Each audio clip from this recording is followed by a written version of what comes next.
Good evening, everybody. Thank you very much for joining us tonight for our UCAN talk show. We are going to answer all of your questions about how to use UCAN, how to get the most out of it, no matter what activity you are looking to use UCAN for, endurance, fitness, weight loss, low-carb diets. We got a bunch of great questions tonight, and really excited to tackle them all.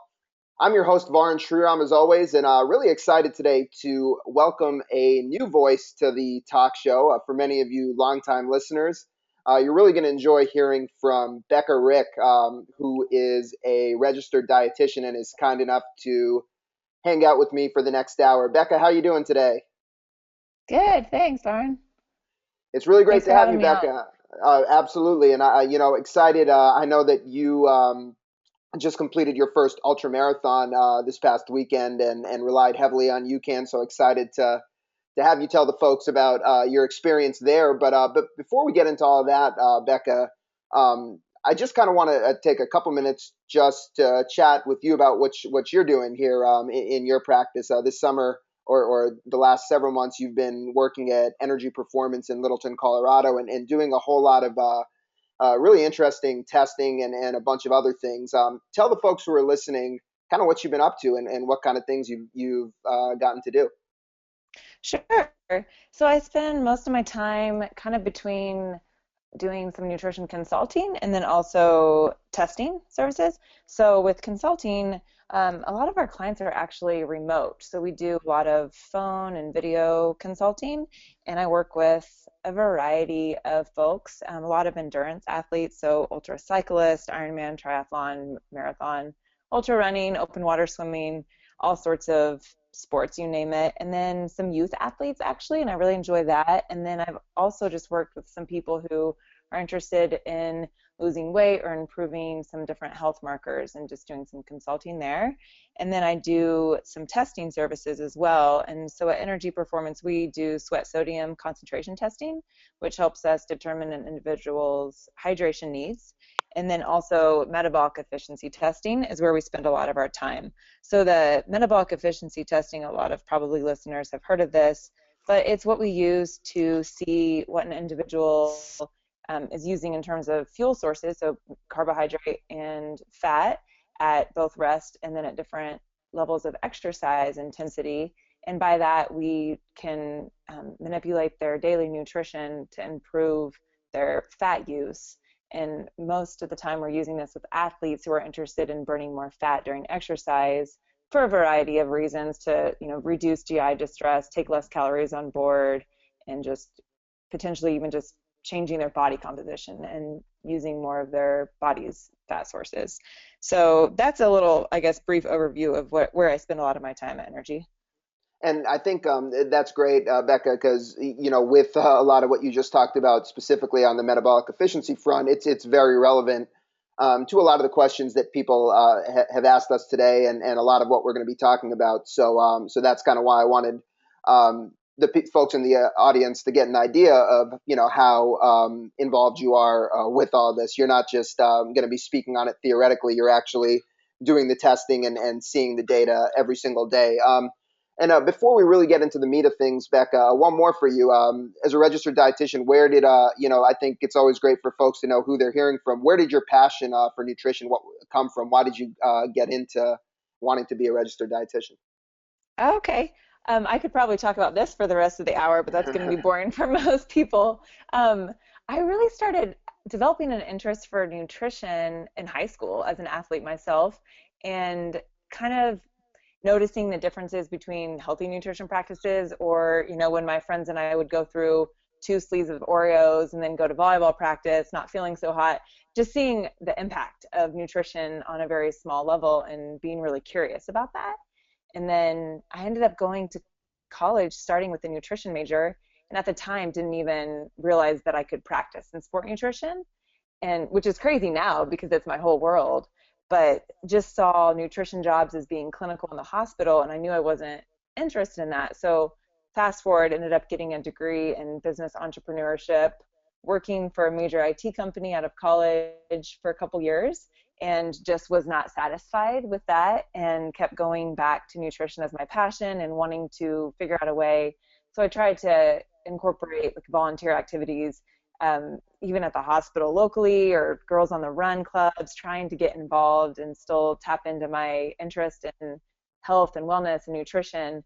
But it wasn't satisfying, and ultimately decided to go back to school and pursue a degree in sports nutrition. So I ended up getting a master's in sport nutrition and getting my registered dietitian certification as well. So It's a great background, Becca. Appreciate that. So let's dive right in, and we'll really, based on the questions we got today, spend I would say the next 20 to 25 minutes specifically on endurance related questions, and then we'll definitely move to weight loss and some of the other miscellaneous questions people asked us. But I think for a large percentage of the audience, there were a lot of questions focused initially, anyways, on endurance. So we'll start there. And really, Beck, I think it's so relevant that we start there because you just ran your first ultra this weekend and relied almost solely on UCAN as your fuel. And a lot of folks are wondering, how do I use UCAN for a really long event, whether it's Ironman, whether it's an ultra run. So I'd love to just have you start with kind of what exactly you did. sure. Well, to preface it, I guess I've been practicing kind of, or experimenting rather, with UCAN over the summer. So I recently moved to Colorado for this job about 3 months ago. And being in Colorado, of course, trying to do as many 14ers as possible, which are, for people who aren't familiar with 14ers, peaks over 14,000 feet or 14,000 feet and higher. And so I spend most of my weekends doing this and have been doing it a lot on just UCAN and different forms of UCAN, right? So I'll take a bar and then maybe a drink on the hike or vice versa, and just seeing kind of what my body does with it. And I know that it works really well, and it allows me to go for several hours without having to hardly take anything. So, I felt confident in UCAN's ability to provide me with the energy I needed for a long time. But I have never run, well, I've done several marathons in my past, but that's the most I've ever run. So 3.5, hours. And this weekend was my first 50K. So I was pretty curious to see like how my body would respond to 7.5 rather than 3.5 hours of exercise. So what I did was I used UCAN even before. So I could totally geek out with some numbers, but I'll just give you some general. And then if we want to get more into details to, I guess, provide answers for folks on how to use it, then just let me know if you want more detail. But so the race was at 7. I took a UCAN with protein, I did the vanilla because I love that mixed with the orange. It kind of is like dreamsicle taste. So I had 1 packet of the vanilla, 1 packet of the tropical orange, an hour before the race started, so 6 a.m. for me. And of course, before that, I had coffee, so I guess I can't leave that out. And then I ended up carrying a little hydration flask, which I made the UCAN kind of into a paste, like a gel. And I had 3 packets of the pomegranate UCAN in a flask. So it's probably mixed with 2.5, 3 ounces per packet. So maybe 8 to 9 ounces total with 3 packets in there. And I really liked that consistency. So, and then I had 1 bar with me. I finished the race in just under 7 hours and 20 minutes. And I went through the bar, and I went through about half of what I made in the gels. So about 1.5 packets was all I needed. And at the aid stations, I just took the vegetable broth and an orange slice at each aid station, just for more so for the hydration component. So that totaled during the race, I guess I was at about 380 calories total. And then if you include what I took before, just under 600. So that divided by 7.5 hours for what I took during is 50 calories an hour, which is pretty low if you compare that against general or old school sports nutrition recommendations, which would be up to 90 grams of carb per hour. So that's 360 calories an hour times seven and a half. I don't know, what is that? 360 times seven and a half. That's 2,700 calories versus the 380 that I took. Gosh, And that's the coolest Becca. part about it, That's making my I know, stomach hurt just hearing you say that. I know. Well, But the a lot of people reality are is doing it. You know, well, that's what a lot of people people are are doing. still doing that. Absolutely. It's shocking to us who use UCAN and understand the benefits and what you can get away with there. But people are still doing that, old school recommendations. I just met with an Ironman athlete yesterday who who followed that. He had a nutritionist put together a plan for him that was exactly 360 calories an hour, and it was just a hot mess for him. So, And yeah, it's funny you say that. I just right before we got on here, I had an athlete email me and say that she's planning to run the Chicago Marathon, and her coach is telling her that after she shared her fuel plan with him, she's been training with UCAN. Her coach was saying you need to make sure you're getting in carbohydrates every 2 miles, and oh she's my kind of God. like, oh no, what do I do? And so it is, like you said, people are still locked into that old school mentality. Now there's a couple interesting things you said here that I want to kind of dive into a little bit deeper that will help answer some people's questions. So one of the questions as we look at all the different UCAN products up on the screen, go back to that slide that I just had up there.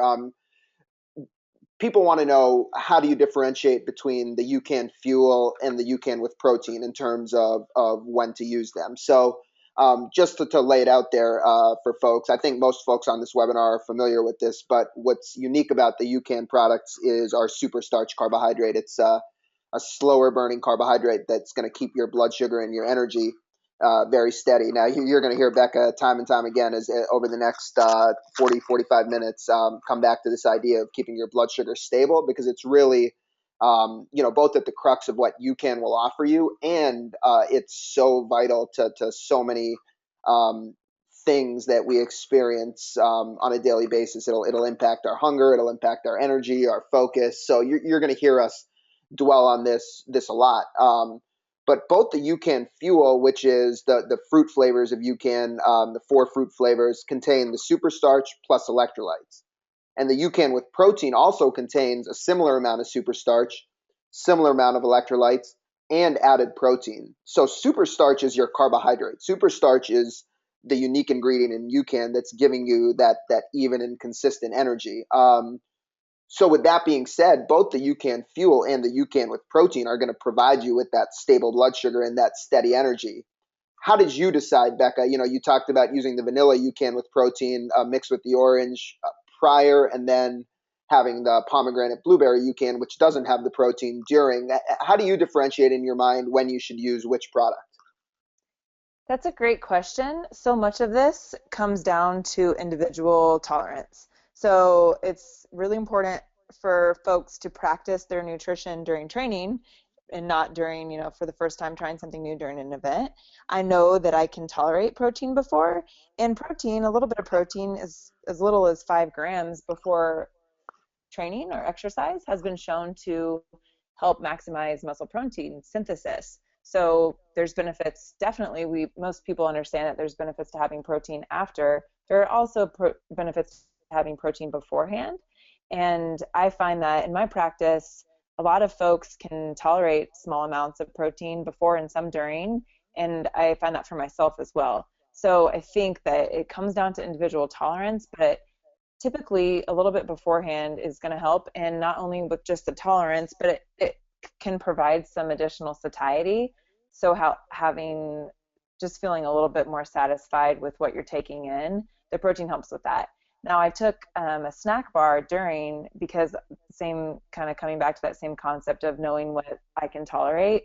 It has a little bit of fat in it, has a little bit of protein in it. It even has some fiber in it, but I liked that mixture because it's just getting some different fuel sources there. I know I can tolerate it, and I like having some protein during, because you're out for a long time. So you're definitely going to be breaking down a little bit of protein during over the course of an event at that duration. So if I could get some in, I knew I wanted that, and the bar was an easy way for me to just get a few grams in there.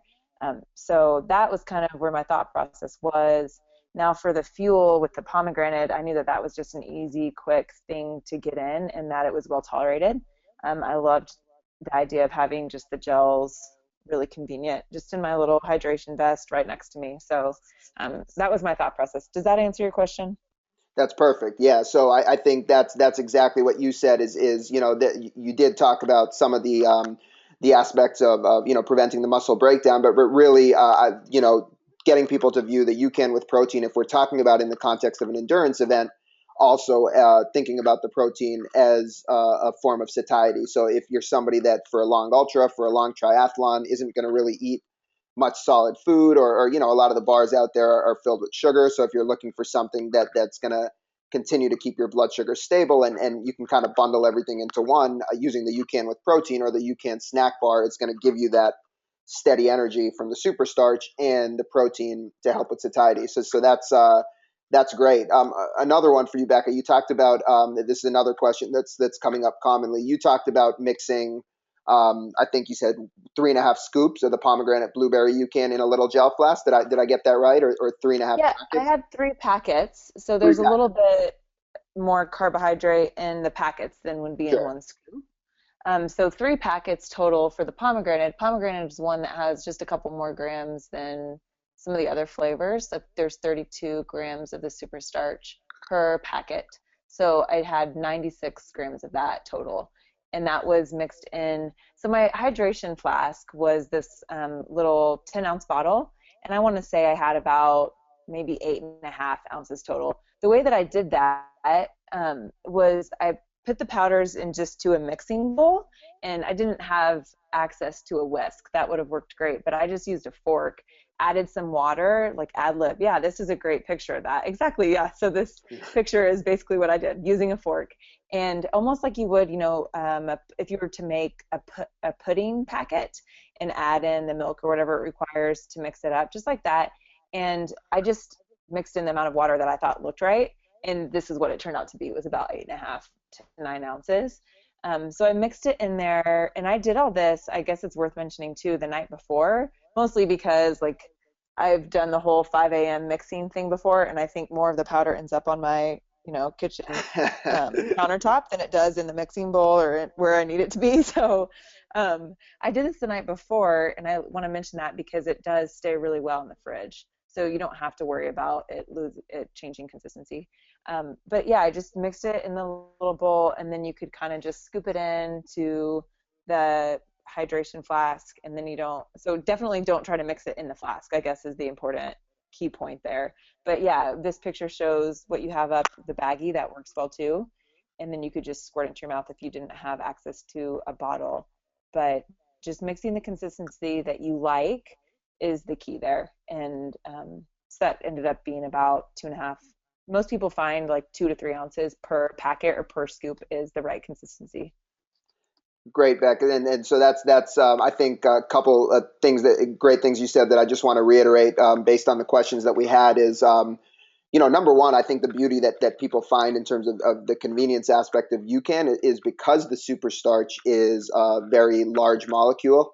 It exits the stomach very quickly. So a lot of your simple sugars and your maltodextrins, the reason people get GI distress from them is they're smaller molecules, and they're going to tend to sit in your stomach. And there is a reason. Even if you look at certain different gel products, they do tell you to drink a certain amount of fluid with the gel to aid digestion. Now with UCAN, the amount of fluid you mix it with is only going to impact taste and consistency. It's not going to affect the way it digests. So for those of you that are doing longer events, like Becca's talking about being out there for 7 hours, she was able to mix multiple hours of nutrition. She 3 packets of UCAN and carry multiple hours of fuel just in one bottle because you're able to mix it up pretty quickly. And then I think just to hit on two more important points that she raised for all the questions that we had about practically speaking, how do you make that UCAN gel? I think not mixing it directly in the bottle, mixing it outside of the bottle, whether it's with a fork or even in a blender, and then transferring it into whatever you're going to carry it in on race day. I think that's going to help you make it a lot more palatable and mix it a lot better. And then also doing it the night before, that you can mix UCAN up to 48 hours in advance, so no issue at all. Preparing all this the night before, putting it in the fridge overnight. It's going to taste better when it's cold. It's just you're not going to deal with powder all over the counter at 5 a.m. because you're trying to do this first thing early in the morning. So in terms of the convenience of a UCAN gel, that's right on. Everything she said is exactly what we would recommend doing. And then one other question, Becca, that a lot of people had is the idea of sipping on UCAN versus dosing with it and consuming it as a food. So what we tell folks to do is to think of UCAN really as a food and not a sports drink. So if you had 3 packets of UCAN all mixed up into one 10-ounce bottle like you did, every whatever that interval is, 90 minutes to 2 hours, you're really hitting a third of that bottle relatively quickly and getting it all in your system. And then separately, consuming water, consuming electrolytes if you need it for hydration. How did you handle it? I mean, that it's one thing to say that in theory, but different athletes will do different things in practice. For your ultra, what did you do with those 3 servings of UCAN? Were you kind of just sipping on it over that period of 7 hours, or were you at set intervals taking a significant amount? Yeah, I just took it twice actually. So what I did was I took what I thought would be comparable to like an energy gel. And I took that twice, but it only ended up being half of my thing. So it was like, the 3 servings divided by 4 essentially, and I took 2 of those. So I took um, the bar, I took about 2/3 of it at once, and then I took one of my gels, which I thought was about a third. It just, like I said, ended up being a little bit less because I wasn't really trying to measure it. I was just going by, feeling. And then I took the rest of the bar, which was about a third of the bar at a different time point. And then I took another one of my gels, the UCAN gels that I made. So I definitely took it, in more of like a bolus or at one sum. I wasn't trying to sip. I think that we have to remember to think about UCAN a little bit differently than typical sports nutrition products that are high in sugar. So you compare it with like a Gatorade or a Powerade, something that's simple sugar based. Sipping on that is going to provide you with a steady stream of that blood sugar. Um, but with the UCAN, it's like you had mentioned, emptied very quickly through the stomach and absorbed through the intestine on a very slow basis. So I think that taking it and at one time is probably a better use of it. And that's how most of the people that we work with take it, is more in like one serving. It's not something that you typically sip on, and you don't have that full feeling because it's emptied so quickly. Most people can tolerate it like that as well. Do you find that same Yeah, feedback and I from think that's a great people who that's a great use it? point. I think a lot of times people are nervous about taking something all in at once, especially when you're talking about 30 to 45 minutes prior to a workout like we recommend, because they're thinking of like, oh, what would happen if, I slammed a sports drink, or I slammed, a sugar-based energy bar so close to my workout. A lot of people, get nervous with how that would impact their stomach, but you can in the superstarch, it Right. really is, because of how quickly it empties, just a very different type of carbohydrate. So I almost describe it as like, 10 minutes after you drink it kind of disappears, like you don't Right. feel like your belly is hollow, but you don't feel really like there's anything sitting heavy in there. And really, what I think people can kind of gauge is, based on how close to the time of your workout you're having, you can just tweak the amount of water. So like, for example, if I'm, trying to work out early in the morning and I'm getting up 15 or 20 minutes before I want to get out the door, I'm not going to mix UCAN up with 12 ounces of water, because I don't want all that fluid in my stomach and all that fluid, frankly speaking, in my bladder. So I want to Right.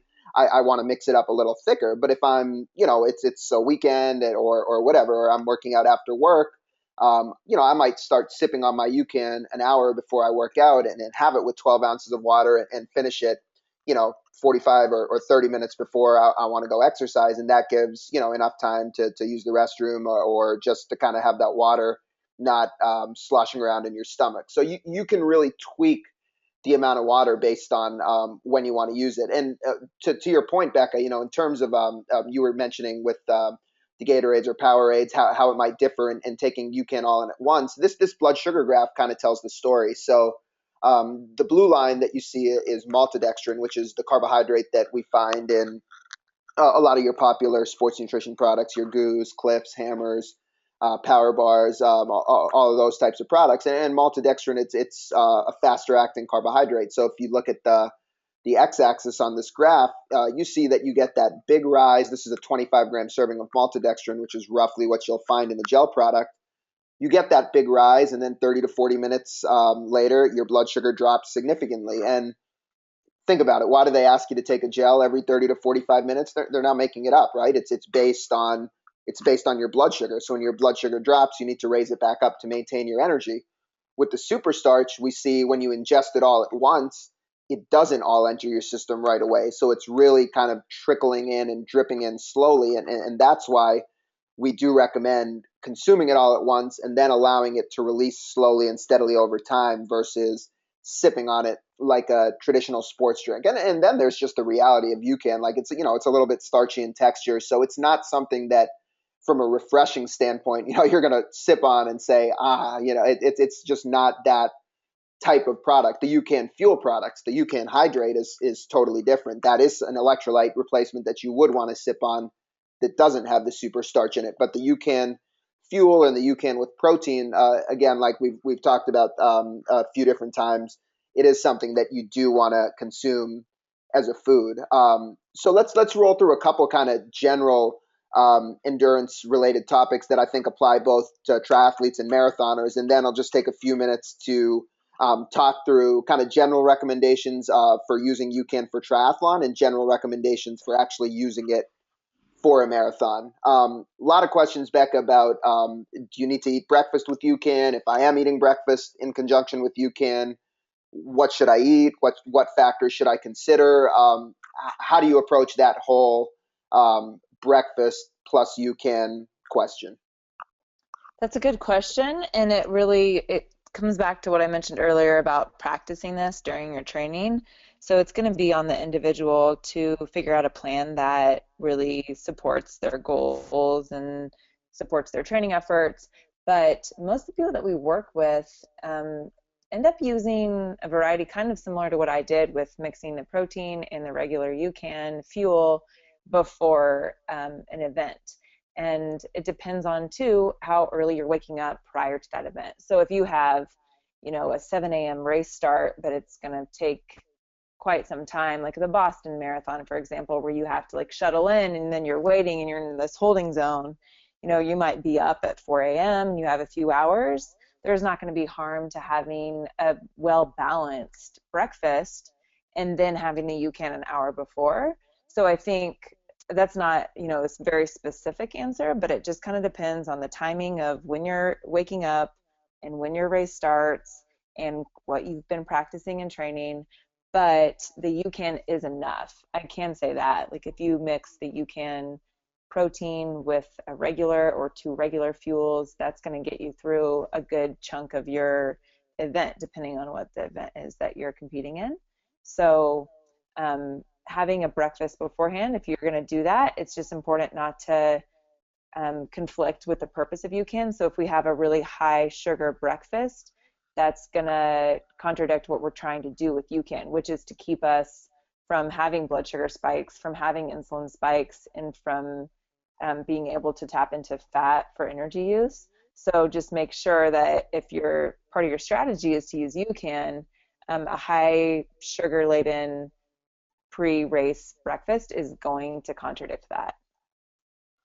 Very good. And what are some things, people always love examples. What are some things like outside of UCAN that folks the athletes you've worked with or you yourself have had in terms of a breakfast that fits, the principles of UCAN and metabolic efficiency, which again is to control your blood sugar so your body's able to also utilize fat for fuel? Yeah, so like having some yogurt with some berries on top, for example, or some nuts, having a small piece of fruit with nut butter, like half a banana and the nut butter, and then maybe the UCAN, maybe that would be 2.5, 3 hours before, and then the UCAN an hour before the race starts. Having some people can do eggs, like almost like an omelet beforehand, and maybe because you're doing, depending on the duration of the race and the intensity that you expect, you might have a piece of toast with that with peanut butter on it. So there's, when we're thinking about how to balance the meal, it's important to think about the macronutrients being balanced. So having some protein, having a little bit of fat, and having some carbohydrates from sources that aren't going to be just a total sugar spike. So the foods that we want to avoid would be like eating a plain bagel or having a bowl of cereal with some skim milk or something that's not going to be providing you with much more than just carbohydrate.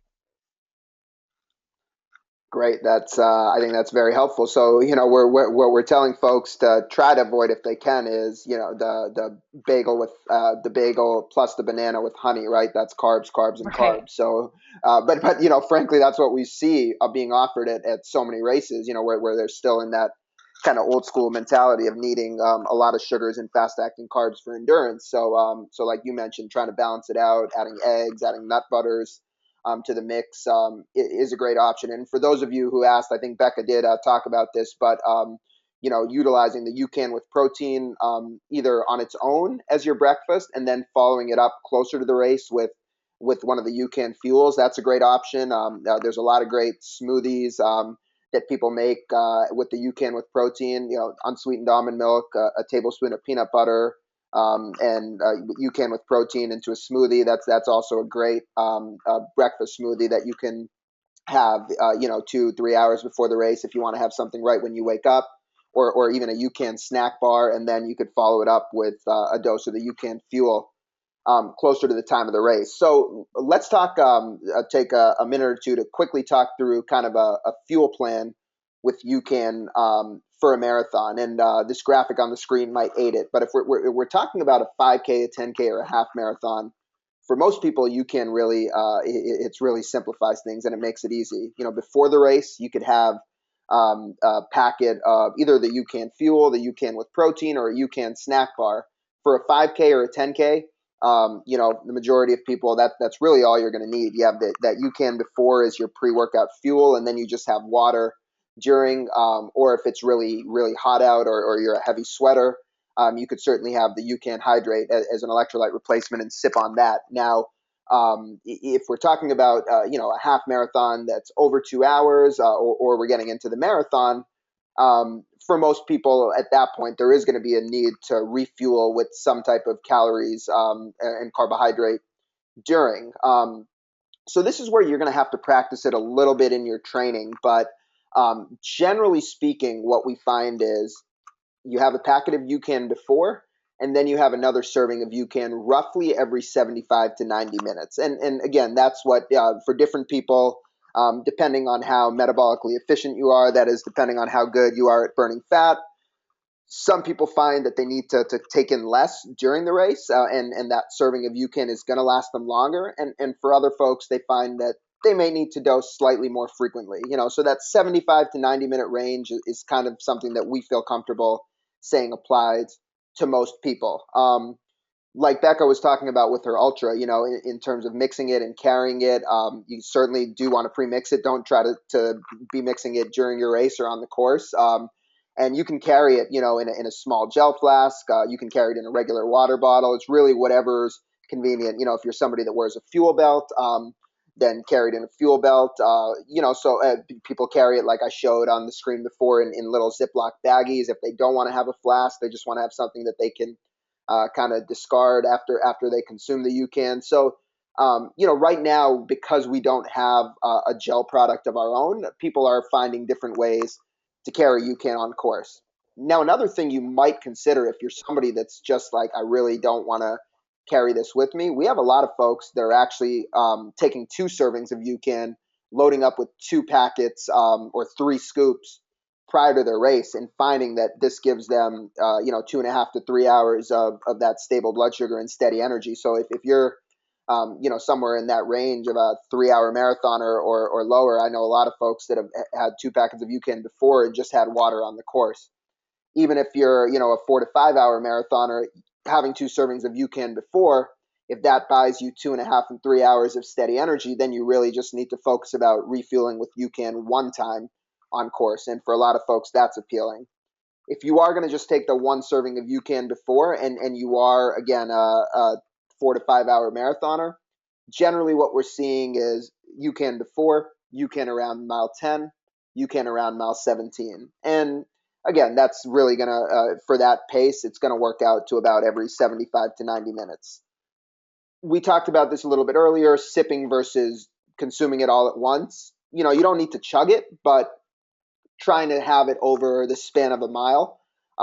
Again, because you're thinking of it as more of like a food than a sports drink, that will be beneficial for you. So we do kind of encourage people to get that serving down over the course of the mile. And then just in terms of practicing this in training, I think one important thing to realize is, with something fast acting like a gel or a block or a bean or whatever these different sugar based fuel options are, you kind of, when you feel low, you take it, boom, it kind of hits you right away and raises your blood sugar back up and gives you that temporary happy feeling. And, it's going to be pretty immediate. With UCAN, you want to be a little bit ahead of it because it takes about, 15 or 20 minutes to break down and start releasing into your bloodstream. You don't want to wait until you absolutely need it to take UCAN. So that's where the practice and training comes in. If you know that whatever that serving of UCAN that you're taking pre-exercise is going to last you 90 minutes to 2 hours, or I'm sorry, let's say it's going to last you 100 minutes before you feel like I really need something else, then you want to take an additional serving of UCAN every 80 minutes, right? So you're kind of going 15 or 20 minutes back from when you absolutely need it, and that's when you're planning to take in your next serving. How did you figure it out, Becca? As I'm talking about practicing it and figuring out the timing, I mean, you've lived this pretty recently. How did you figure out how much you needed to take and how frequently you needed to take it? I think just kind of knowing my history with my fueling practices, and I'm kind of on the spectrum of needing a little bit less frequently works for me.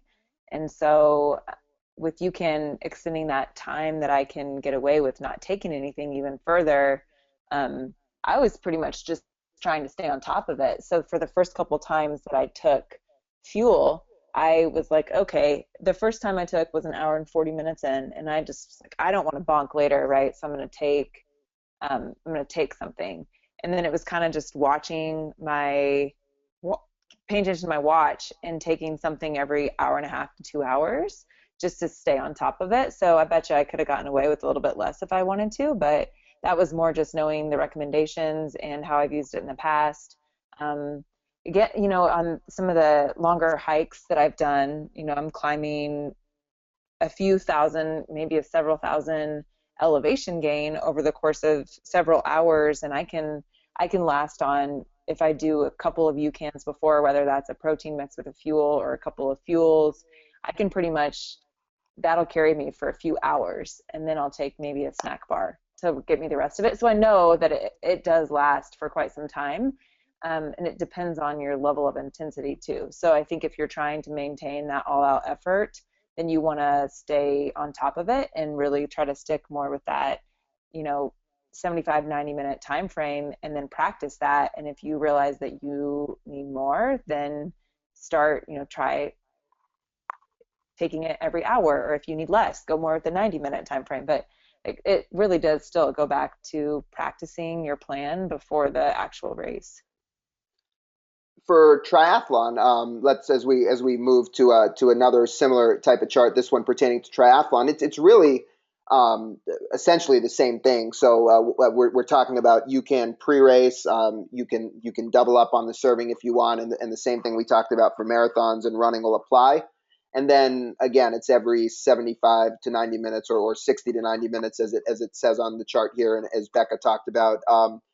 And what's interesting is with triathletes where it's more perhaps similar to ultra runners than for a marathon is we have a lot of triathletes using the UCAN with protein during the race as well, or during long training sessions. And again, like we talked about at the top, it is because you're going to be out there, especially for the half Ironman and Ironman distance for a long time for a lot of people, 7, 8, 10, 12, 14 plus hours. So you will get hungry, and utilizing the UCAN with protein during is a great option to help curb that hunger, especially if you're somebody that prefers to get a lot of calories in liquid form, or most of your calories in liquid form.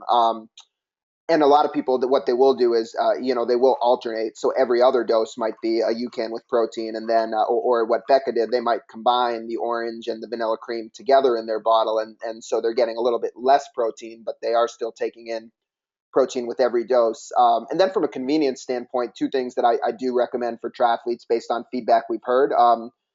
If you have a shaker bottle, there's those little wire balls that come in like the blender bottles or in the shaker bottles. A lot of triathletes are tossing those into their bike bottle, because you can will, if it's sitting, on your bike in a bottle for several hours, it might settle a little bit. So you might just want to give it a shake, a one hard shake before you consume it. So having that little wire ball in there will help. And then the other thing we always encourage is, for triathletes especially, keep your hydration and your fuel separate. So you'll have several hours of nutrition with UCAN in one bottle, and then you'll have your electrolytes or your water completely separate in your other bottle. That way you can stay consistent with your UCAN doses, every 60 to 90 minutes, and then you can sip on your hydration and your electrolytes on an as-need basis, and drink to thirst there. One of the things that a lot of people ask, Becca, especially for people that are in these longer duration exercises, is, if I want to have something other than UCAN, what either products or foods work well to combine with UCAN that aren't UCAN? Again, having worked with a lot of athletes, what are you seeing? What have people combined with UCAN and had success with? Sure. Well, I wanted to touch too, really quickly on the bike. We were talking about, mixing it up beforehand in the bottle and putting the shaker in your bike bottle. I wanted to mention, we were talking earlier with the running, you can have multiple servings in the flask. It's the same holds true for the bike, and a lot of athletes that we work with are doing this. So they're putting multiple servings in, a 20 ounce or 24-ounce bottle. You can fit a few servings in there, and that could get you through. That could potentially provide all of your nutrition for the bike portion of the race, depending on the distance that you're doing. So it makes it really easy to have that bottle of UCAN for your nutrition, and then a bottle of whatever you're using for your hydration kept separately. But you can definitely mix a few servings in there to get all of your nutrition just in that one bottle. And if you're keeping your hydration separate, then you don't have to account for the necessarily trying to get in 12 ounces with the UCAN and making that part of your hydration. So I wanted to mention that. And then in terms of what other foods pair well, a lot of athletes will have success with nut butters.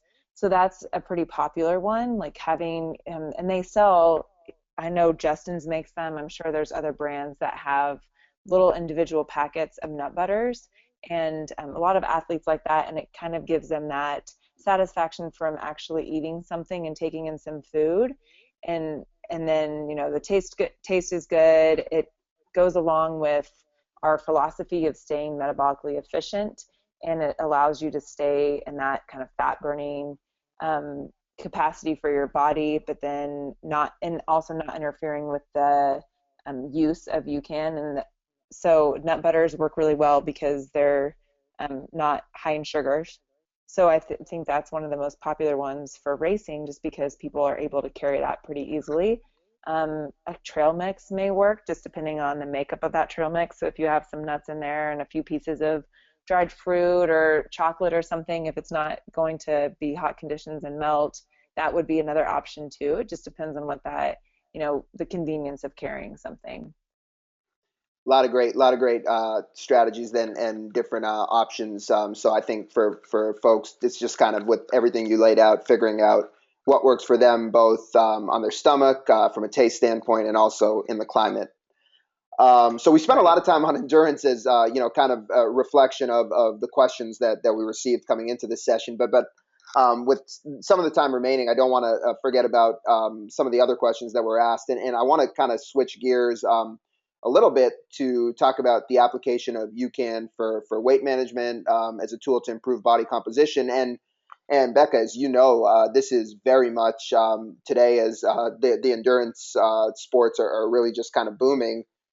A lot of people who are training for endurance simultaneously have this weight loss or weight management goal, or you could have no interest in endurance at all, and just be interested in how to use UCAN for weight loss and weight management. So before we talk about kind of UCAN specifically, what is the importance of controlling blood sugar, and what is the role of insulin for somebody that's trying to lose weight? If you could just take a step back and kind of explain that.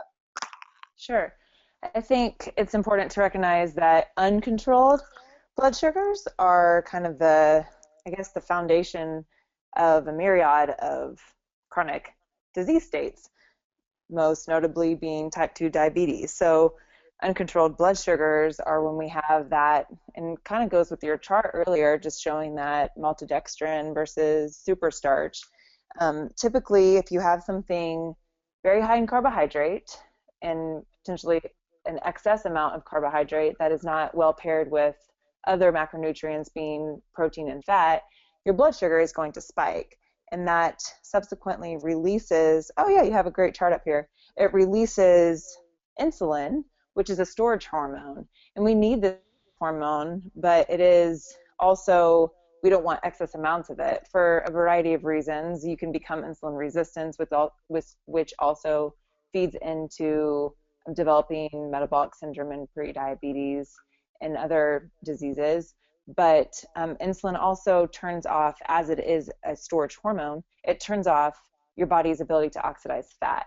So when you have high levels of carbohydrate from food intake, you get that high level of blood sugar, you get that high level of insulin release, and then you're not able to oxidize fat. And then not only are you not oxidizing fat at that time, but then you're also storing those excess carbohydrates that you took in. You're either using them for energy, and then the excess will be stored as fat. So it's kind of a double whammy.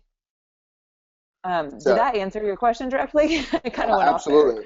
No, no, no, Okay. no doubt, no doubt about it. So I think that's an important foundation of knowledge to have because, when we're talking about UCAN for weight loss and weight management, you and I were kind of discussing this right before we came on for a few minutes, but it's important and to note that we're not at all suggesting that UCAN is, it's not a miracle. We're not saying sit on the couch, sip on UCAN, and the fat's going to melt away. So I think there's a lot of when people are thinking of weight loss products, there's kind of different fat burners or things like that, and this is not what UCAN is.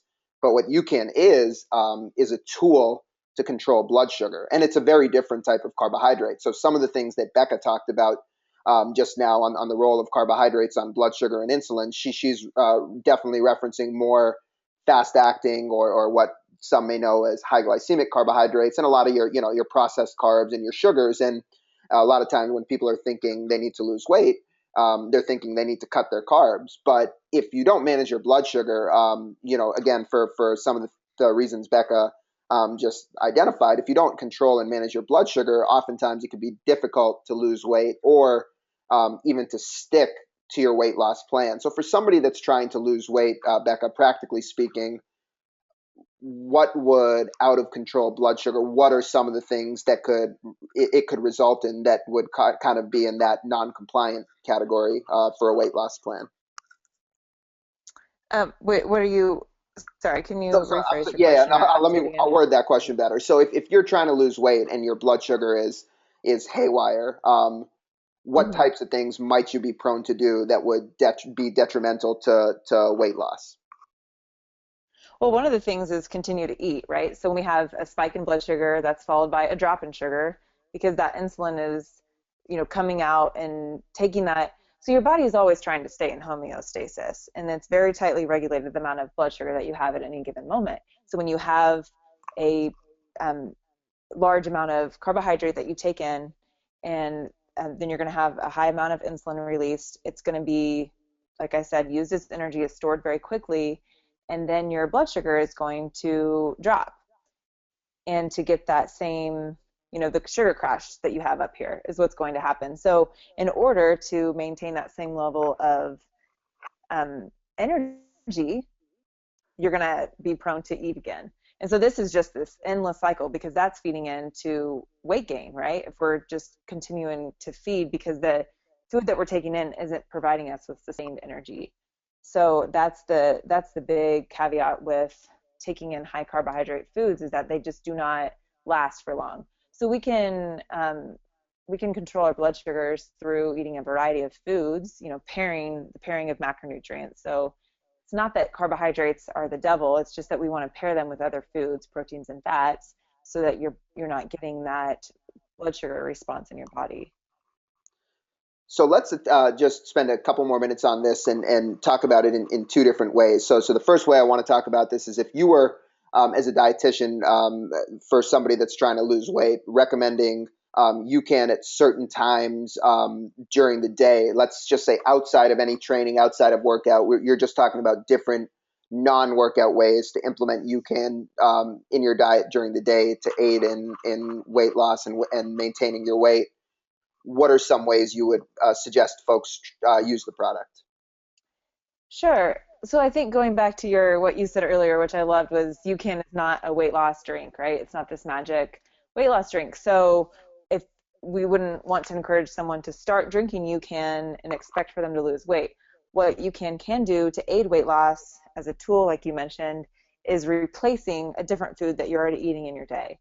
So it's a good option if you're eating like a high carbohydrate breakfast or a high carbohydrate snack in the day when you have that energy lull mid afternoon or mid morning, taking that food away and then using UCAN, whether that's UCAN snack or you do UCAN with protein, that's a great replacement for what you're already doing, and that could aid in weight loss. But adding the UCAN to what you're already doing isn't going to aid in weight loss. So I think it's important to just remind folks to replace something that they're already doing that isn't a very balanced meal or snack. You can replace that with UCAN, and that's a great option to help control your blood sugars. And to speak a little bit, to that example, I mean, I live in Brooklyn and in New York City, and bagel capital of the world, and of course, love my bagels, but definitely you have a bagel for breakfast, which is very high carbohydrate. If I have that at 8 or 8:30 in the morning, at 10 o'clock, I'm already thinking what's next, and then you go into lunch. With kind of that uneven blood sugar, and you might be much more likely to overeat or have carbohydrate cravings at lunch. Mm-hmm. I've almost every day consistently been having, either the chocolate or vanilla UCAN with protein combined with almond milk, half an avocado, a tablespoon of natural peanut butter, and a small portion of a banana, and then blending that into a smoothie. It's probably in the range of a 350 to 400 calorie shake. And if I have that at 8 in the morning, I'll really find that my blood sugar and energy and my hunger is very, very even, until about 12:30 or 1. So again, it's figuring out where in your day where like Becca just said, you're prone to consuming high carbohydrate foods, or you have that drop in blood sugar, or you have those cravings, figuring out where in the day that occurs, and then kind of stepping back and saying, what did I eat leading up to this period, and could that have in any way have contributed to it, and then figuring out how to implement UCAN. Just to give another quick example, we have a lot of folks telling us that 3 or 4 in the afternoon at work, they'll have a UCAN snack bar, and they'll find that their hunger is much more controlled going into dinner. So there might be a situation where previously, perhaps they were having nothing, but then at dinner they would really overindulge because their blood sugar was low, and they were really ravenous during dinner. So this is a way to enter that evening meal with more controlled hunger. Or if you're somebody that's prone to late night snacking in front of the TV, again, having that UCAN smoothie, or even just the UCAN snack bar after dinner.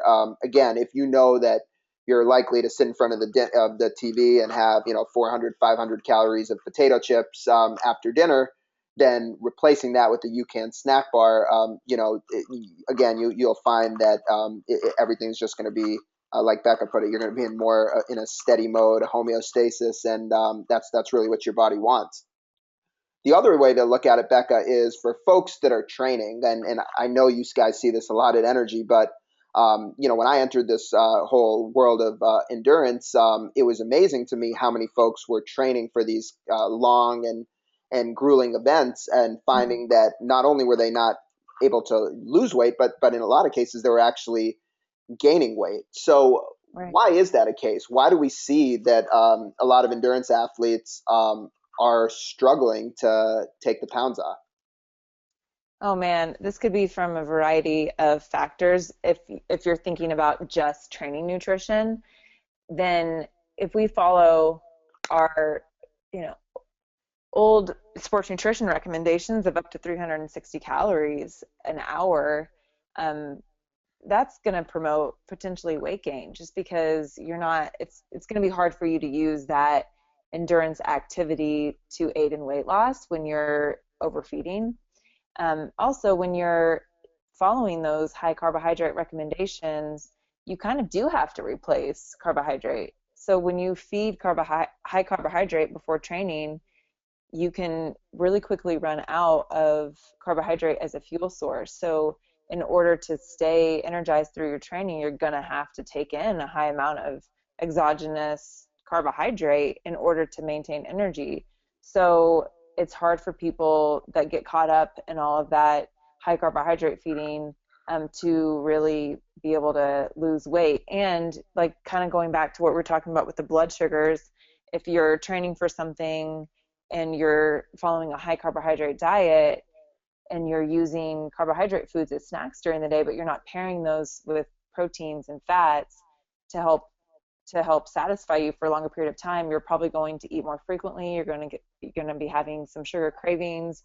You're going to have energy lulls, and you're going to have that issue that we talked about with the blood sugar in your body. So you're going to be storing more of those carbohydrates that you're taking in as fat because you're likely overfeeding just because, and it's to no one's fault, right? The high carbohydrate recommendations are out there. It's important for people to understand that they need to be pairing those carbohydrates with other fuel sources to last longer and to feel better, or use UCAN so that you're able to still stay within that fat oxidation window. So does that make No sense? question. Yeah, no Yeah, question. And then I think what another thing that that we hear a lot too is even there's such this element in after consuming these long training runs, or sometimes not even long training runs, where people always kind of over consider how or overestimate the amount of calories they burn, and then there's that desire to kind of reward yourself. And Becca, I think you've experienced this, but just so many folks that are using UCAN as kind of the a staple of their endurance fueling find that because their blood sugars are more even throughout their training or throughout the race, they just don't have that same ravenous hunger after they've completed a long and that's hard training true. session. Have you noticed that yourself, or seen that? Absolutely. We get a lot of feedback from our clients referring to that, but then just in my own use too. Typically after a race, you don't, most people lose their appetite, and I would include myself with that. And you kind of just aren't wanting to eat, but then maybe that night or the following day, you're just ravenous, can't get enough, like taking in anything and everything that you possibly can get your hands on. And for me, with using UCAN as my primary fuel for the race, I just didn't have that same, I never got that ravenous feeling that I typically get after long training sessions or long events. So it was very interesting. I was kind of waiting for it to kick in the next day. It never did.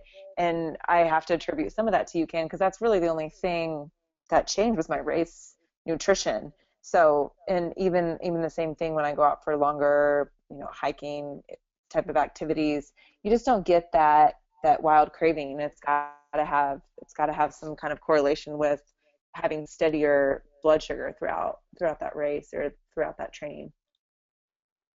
Well, we've gone a little bit over an hour here, and getting close to wrapping this up. Becca, I want to leave you with one more question before we go. Before I do that, though, just as a thank you to everybody for joining us tonight, I do want to extend a special discount code to all of you folks that are in attendance today. So the code that you can use at our online store is "You Can Learn." I'm going to post this in the chat momentarily, all one word. You can learn at generationyoucan.com/store for 15% off. So that code is set up and active now. It'll apply to all of our products, and this will be good through the end of the week. Now, I will be sending this out a little bit later tonight, a full recording of this talk show to the email that you registered with, and that'll also have the code in there. So if you didn't catch it now, or you're not at your computer now, no worries. You will get this by email later tonight. Becca, the last one that I want to leave with, that we get quite frequently, and had probably 6 or 7 people ask, leading up to the session tonight, was the adaptation period to UCAN. So a lot of times people hear things like, fat burning, and it's kind of like, oh man, like, do I have to like go on this diet, or completely change the way I eat, or what do I have to do? What would you say to somebody? Do you have to eat a certain diet to have UCAN work for you? When you guys recommend UCAN to folks that come in and work with you guys at Energy Performance, are you evaluating their diet first? How do you approach that whole topic? Yeah, in terms of just you can for fuel, um, you'll see immediate benefits from it. So there's no need for us. Of course, like if we look at your diet, we can make changes and get more benefits from UCAN or use less frequently. But um, there's no need for us to look at someone's diet and decide whether or not they can use UCAN.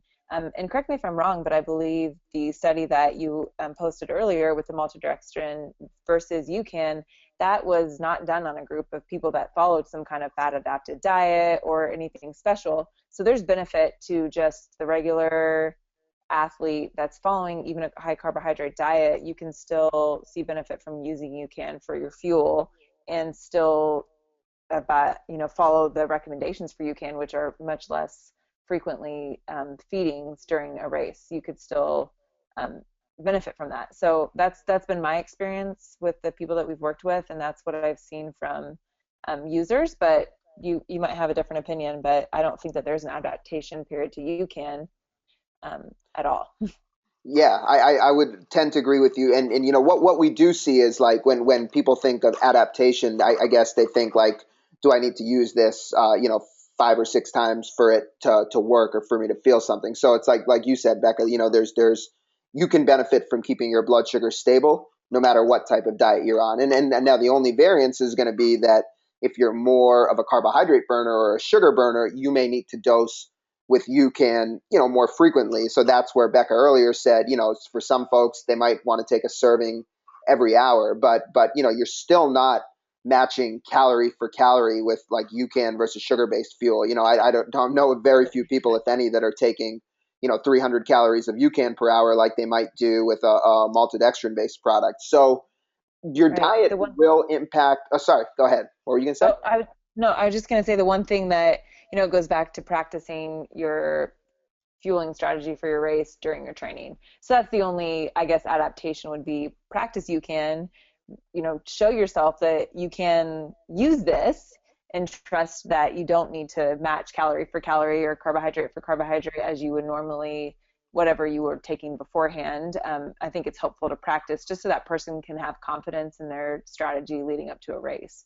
But yeah, so that would be No, no that. question. No question. I think that's a great point, because when I think of adaptation, it's like, as we've talked throughout the session about thinking of UCAN, more as like a food that controls your blood sugar versus a sports drink. In the traditional sense of the word, I think there's very few people that would say, do I have to adapt to eating, a chicken breast with a sweet potato, or do I have to adapt to having a bowl Right. of oatmeal, right? People don't ask that question. So I think it's when you, because UCAN is living, especially in the endurance world, on a shelf next to all these different sugar-based fuels. That's why people start thinking of it perhaps in that same family. But if you think of it more than of a food that controls your blood sugar, then there is not an adaptation standpoint in terms of UCAN keeping your blood sugar steady. There's just a strategy and a figuring out, how am I going to carry this? How frequently am I going to take this?